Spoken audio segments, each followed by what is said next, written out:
Good morning, ladies and gentlemen. My name is Nemeka Onyeka Obiri.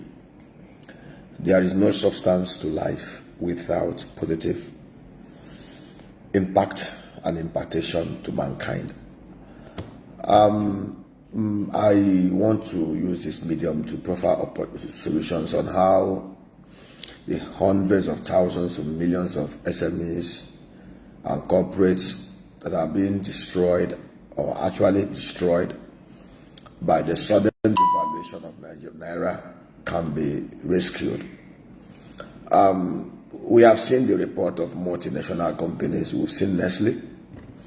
Nestle got wiped out in 1 year. FX devaluation losses of 195 billion Naira. The conglomerate that has turnover of almost $1.2 billion globally, their Nigeria subsidiary, suffered a hit, and their shareholders' fund wiped out negative 78 billion. We've seen the report of MTN, similar devaluation losses, 174 billion, shareholders' fund wiped out.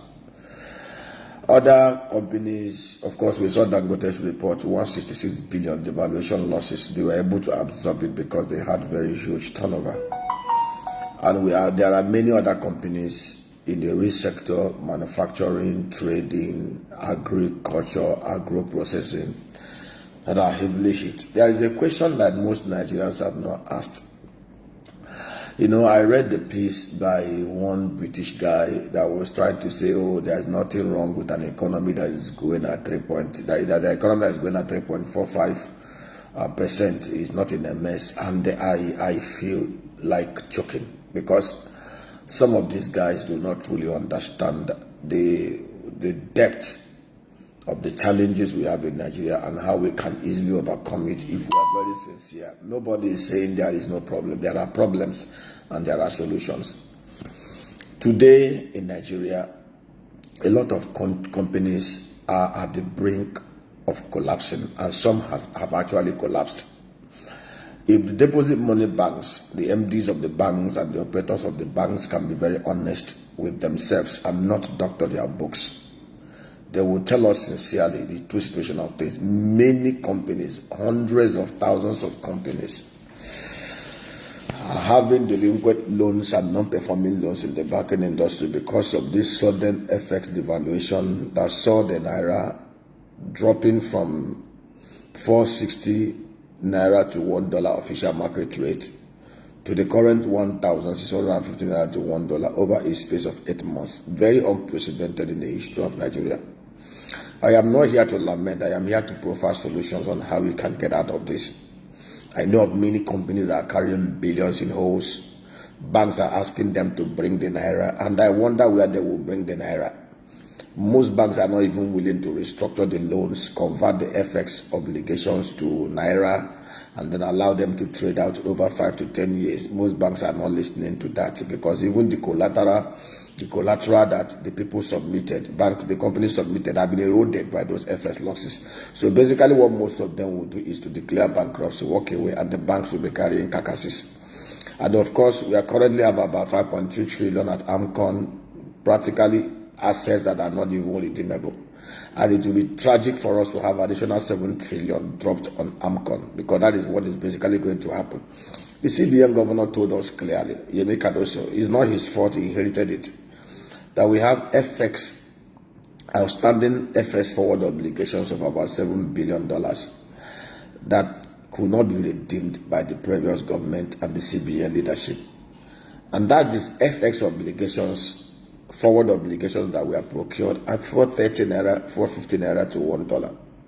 Today we're talking about 7 trillion Naira obligation that were not redeemed. And let me tell you what happened here. Most of the manufacturers, most of the traders, most of the small, medium enterprise and corporates that have dollar obligations to their creditors, which the CBN could not deliver, had already deposited their Naira in their bank accounts with the deposit money bank. It's not as if there was no Naira, but the Naira was there, but the CBN, who is the custodian of dollar inflows and outflows in Nigeria, could not deliver on those forwards. It's actually a contract that they owe and which they could not fulfill. It's a failure of the state's topmost institution, financial institution, the banker to government and banker to bankers. So we're talking about 7 trillion naira plus more. We are looking at almost between 10 to 14 trillion naira hole in the banking industry. Many MSMEs are clutching and they cannot survive. So how do we help them out? And this is a suggestion, a creative way that the monetary policy managers, the CBN and the federal government of Nigeria can come around and help these companies. As of today, there are still outstanding obligations that the CBN could not clear. What do we do? I've advised this government and I will keep on advising in sincerity, no ill feeling. My desire is for Nigeria to work. My desire is to see 197 million poor people exit poverty. My desire is to see at least 90% of the working population of about 110 million people engaged in active work. My honest desire is to see a Nigeria that is secure and collectively prosperous for everybody. A GDP growth of 3.3% that is not inclusive and does not remove people from poverty does not make sense. And if you look at the numbers and if you break it down, the two sectors that have the highest employment, that they employ the highest number of Nigerians, are agriculture and manufacturing. Between agriculture and manufacturing, over 80% of Nigerians are employed within those sectors. But interestingly, agriculture only grew by about 1%, maybe 1.3%. Manufacturing grew by about 1.1%. Those are not the kind of growth that will take Nigerians out of poverty. We seek a growth of at least 20 to 50% on agriculture year on year and agro processing, which we can easily achieve if we tackle insecurity and put in place an integrated and harmonized policy and program framework between the state, federal government and local government areas. Nigeria has capacity with our arable land mass, with low technology as required for agriculture, with the kind of population we have. If we can tackle insecurity and put in place the right structures, this country can produce everything we consume and export nothing less than $100 to $200 billion worth of varied agro commodities across the sectors. So, but before we even talk about moving forward, we need to tackle the problems at hand. There are many companies, thousands of companies that are carrying holes in the banks. How does the CBN help here? These companies are not having those holes because they did not do well. They traded well, manufactured well, sold their goods, put their Naira in the bank. But because the banks and the CBN could not secure dollar to help them pay their creditors offshore, they are now caught in the trap hole of FX devaluation. A company that made a profit of 200 million naira and have paid taxes on it are being now asked to bring 10 billion naira FX devaluation losses. Where would they find? Even if they sell everybody in that company, sell their MD, sell everybody, sell everything, they cannot get that money. So how do we help them? They are not going to die. Nigerians must create structure that can help them to trade out these losses. That is where the CBN comes in here. NPR rate is 22.75% with a band of plus 100 basis points and minus 700 basis points, which simply means that CBN can actually lend to the commercial banks at 15%. It can actually borrow from them at 15% and then lend. CBN can actually look at how they can creatively work around this.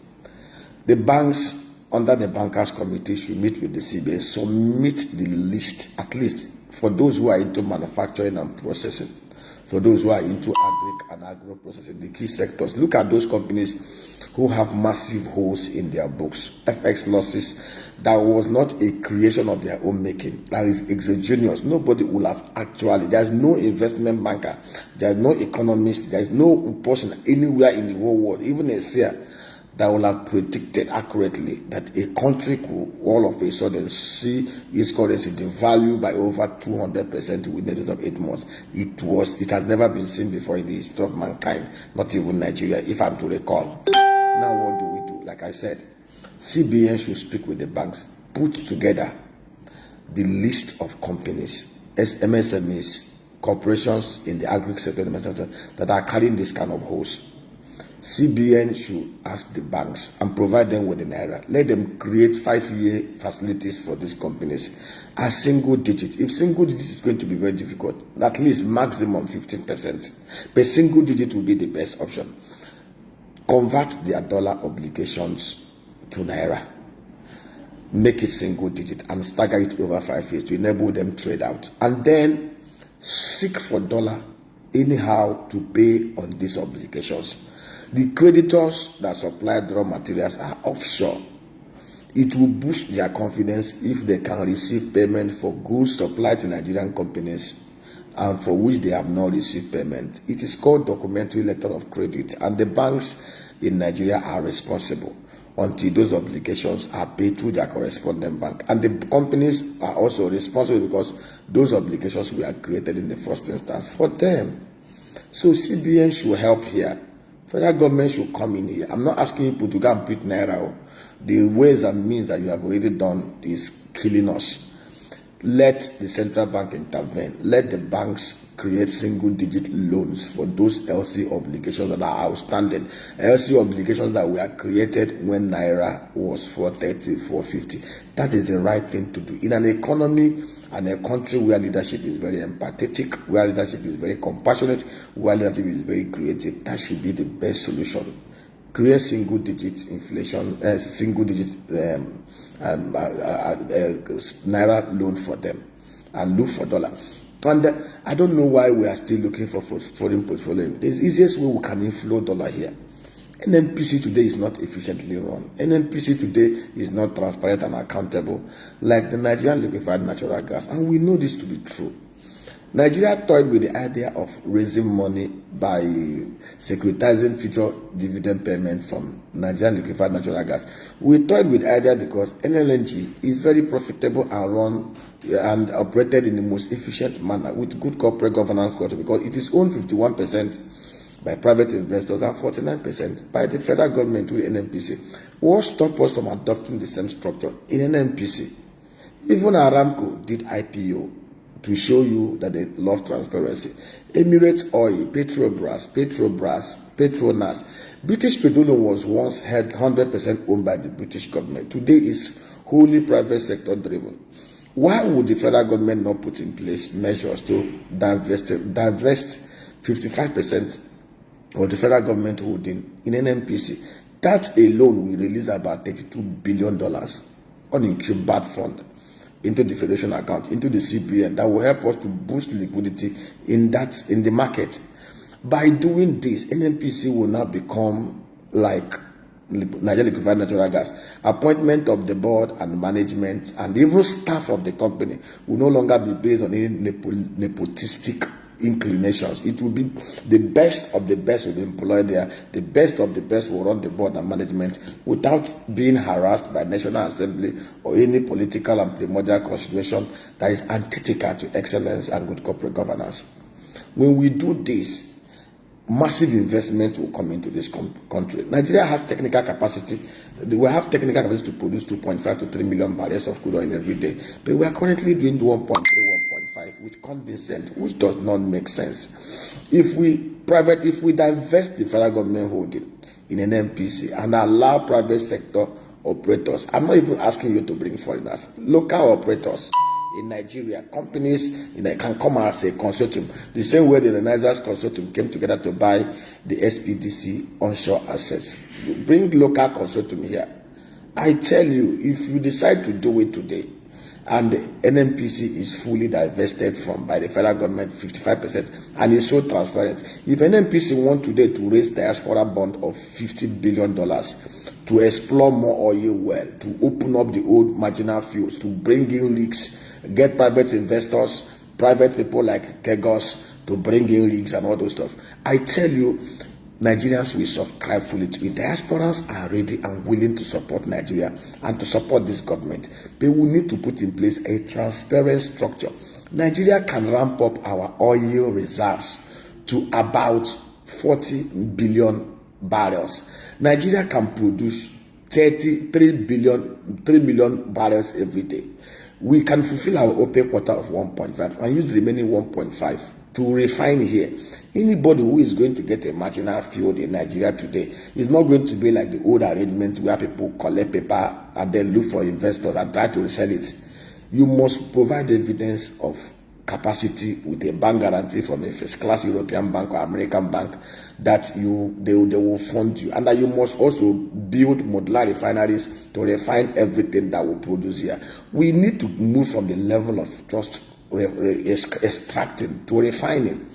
Cocoa, we exported $709 million worth of cocoa in whole Nigeria. Nigeria can do more than $5 billion worth of cocoa. We can produce 3 million cocoa tons of cocoa beans annually, and we can process everything here.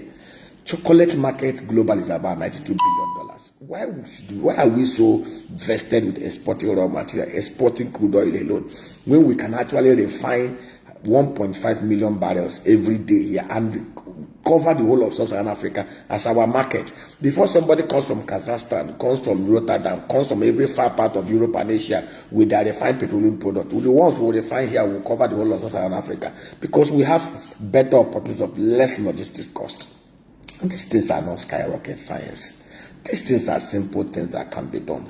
But I know it will be a tough order for them. They will not want to divest their holdings in NNPC because it's a slush fund of political people, governments from 1999 till now. Because if they divest 55% from NNPC and allow private sector investors to come in and it will become operationalized like the LLNG, they may not have time to play games.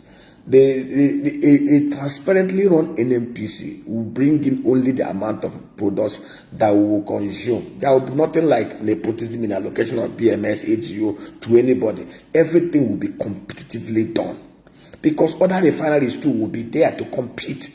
Prices will come down. I have shared with us also a special arrangement that we can put in place to subsidize production of some certain dedicated crude of about 495,000 barrels a day in such a unique JV that has cost plus margin of 30% that will ensure that we do not buy any white petroleum products, AGO, PMS, aviation fuel at more than 750 naira per liter anywhere in Nigeria, no matter the price of the crude oil or the refined petroleum product anywhere in the whole world. These are ideas, creative ideas we have shared with this government on how they can make this country work. We've said it. They told us the other day, oh, the refineries will work January. This is March. None of the refineries are working. So what stopped them, even if they don't want to unbundle those refineries, get private sector investors take over those refineries? Kaduna is practically dead. I won't advise, they should scrap Kaduna because we cannot be importing Venezuelan crude to refine in Nigeria. Scrap the Kaduna refinery. It doesn't make any sense. Warri is 125 barrels a day, 125,000 barrels capacity. Port Harcourt is 210,000 barrels. The new investors will collocate about 160,000 barrels of crude refinery there. It's about 8 billion, but with the kind of facilities we have in place, we have 4 billion to put it together. With 495,000 barrel per day refining capacity under this JV arrangement, cost of production of crude oil is about $31 max. It's actually $17 in Nigeria, but by the time you put in the cost of security and everything, $31 max. Cost of refining a barrel of crude oil is about $10, $40. 30% margin on top of it is $13, 3 cents, 30 cents. $53, 30 cents will represent cost plus 30% defined margin. Multiplied by 1,500 naira current exchange rate official. That's about 79,953 naira per barrel. A barrel is made up of 159 liters of the product, petroleum derivatives as you crack them, 78 liters of PMS, 4 liters of AGO. If you divide it, it will give you a cost plus margin of 506 naira per liter. By the time you put all that cost, logistics, freight, administrative, highest you can say PMS, AGO, aviation oil, anywhere in Nigeria is 750 under this subsidized production arrangement that we have a Nigerian petroleum trading company, just like Mbet in Power, to offtake everything. Ipman will be members of that SPV. That man will be there, Moman will be there. No pen will be there. It will be such transparently run as SPV that nobody will be tempted or even be had the incentive to smuggle any of those products meant for the market outside Nigeria. Then all of that refiners are going to come in, refine, sell to Cameroon, sell to Nigeria, sell to Benin Republic, sell to Togo, sell to Cote d'Ivoire, take over the Sub-Saharan African market, and this country will fly. Then fix security. These things are not skyrocket science. May God help us. I'm tired. I won't curse again. I promise myself I'm not going to abuse anybody. I'm not going to curse anybody. We'll keep on saying this truth. We'll keep on sharing these solutions. These things are no skyrocket science. These things are the simple. Nigeria is the simplest economy to run, to create wealth. Nigeria has such a marvelous demography that if you bring the Prime Minister of Singapore, if you relocate the people of Singapore to Nigeria today, I'm being honest with you, with the kind of structure and things they are doing there, in the next 10 years, Nigeria will become the biggest economy in the whole of, the third biggest economy in the whole world. The problem we have is structural. We are part of the problem. We know the right things to do. We won't do it. We know the right people with the right head to do these things. We won't engage them to do it. We won't even beg them. They prefer easy solutions, free solutions. Yet we will not do it. Why are we this wicked in this country? May God have mercy on us. Amen. La, la, la.